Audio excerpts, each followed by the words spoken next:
Here we are, race day, last race of the season, Sepang International Circuit. It's epic. Gotta take this moment in, you know? The sun is shining. Not gonna be happy about that in a couple hours when it's 1,000,000 degrees in the race car. We have a race car that runs well, it's strong, we're relatively quick. We're a little behind the 8 ball, but it doesn't matter now. It's race day and we are here to bring it. We can still win this championship. You got this. You are the man, you are the best race starter I know. We are putting everything on the line today to make that happen, and we are prepared. We're pumped. I think we can do this. A lot of hard work, a lot of dedication. I'm starting, so what's going through my head is not to mess it up and be as fast as I possibly can be. We need to get as big a gap as we can on that ARC car, and we know that the starting position is that time. So that's what I'm hoping for, and that's what we're going to try and do, and that's the mission. And this race will be underway for the final 4 hours of the season. They wait, they wait, they wait. Pipo Derani goes a little early, and he gets the jump on the rest of the field. I was starting the race first stint, incredibly hot out there. On the start, the right side line took off, they jumped the start, and with that, I mean, the other cars behind it have no choice but to take off with them. The left side stayed put, which really puts us at a disadvantage behind them. I tried my best, I got a great start for what we could do for all the guys in my row. Fought hard, got up quite far, served the drive-through penalty. Apparently Patrick got called for a warning for crossing over the pit exit line, but I mean, are you serious? The race hadn't even begun, and somehow we managed to get ourselves a penalty. Then it was just from there, it was making up that delta from the drive-through penalty. It's extremely hot. You're just looking at your time, seeing what you can physically do, playing with brake bias, playing with traction control, trying to get the best time out of this car you can get. With this heat, you're losing rears, the braking starts getting difficult. They're already going to be feeling the heat, not just from the pressure exerted on each other, but from that 32-degree heat and rising. He had a great stint, he drove really well. His performance was actually right on par with what the guys in front of him were doing, so he's doing a really good job. He closed the gap to the car in front of us and ultimately passed them. He said it's hot. He said it's really hot. He probably could have driven longer if he had to, but I don't know about double stinting, and depending on how the race falls out, Solly might have to do a double.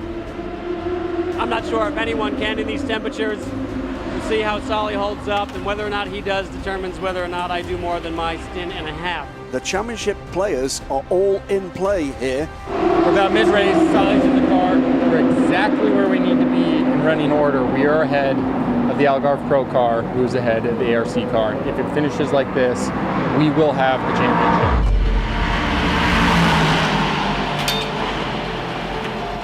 Yeah, Solly did a great job. He's running those times. That's exactly what we needed from all of us. Now Guy Cosmo is in the car, and the plan is, of course, for him to bring it home. It's an hour and a half still to go in this. The safety car is out on track. They have picked up the leader. There are the two LMP2 cars. Then you've got the United Autosport cars that are going to be looking to get by as quick as they possibly can.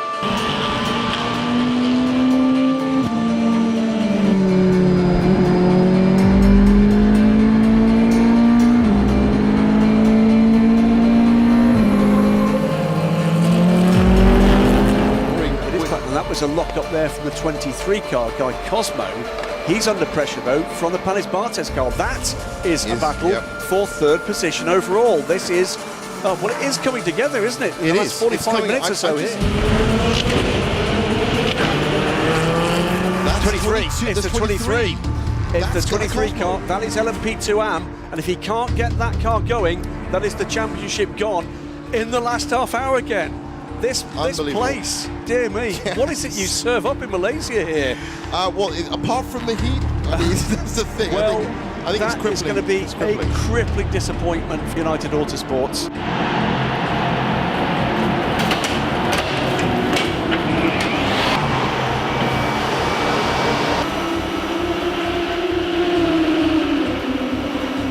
We defended our victory as best as we could. We had some pretty good pace. Did what I could, and we were unsuccessful. gearbox issue. I lost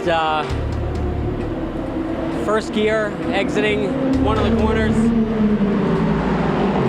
Revved up, you know, tried going for second, had a little trouble getting into second. It doesn't look like he's even going to make it to the pits at this pace unless he I think he's going to pull it off. He knows he's in trouble there.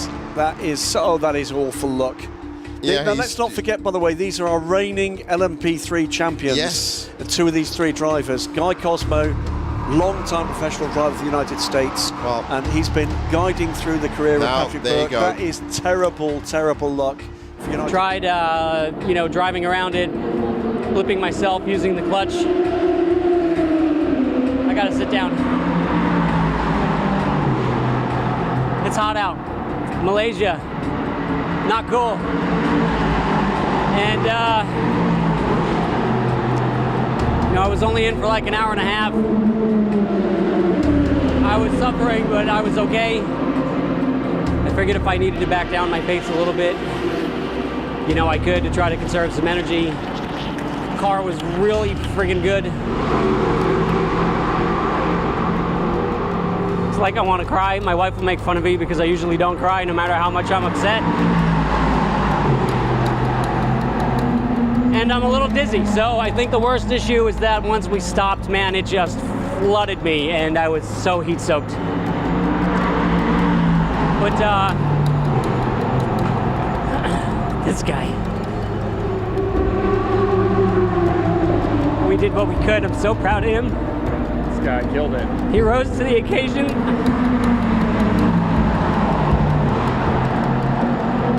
I can't thank you enough. And your dad. And our sponsor, Torxen.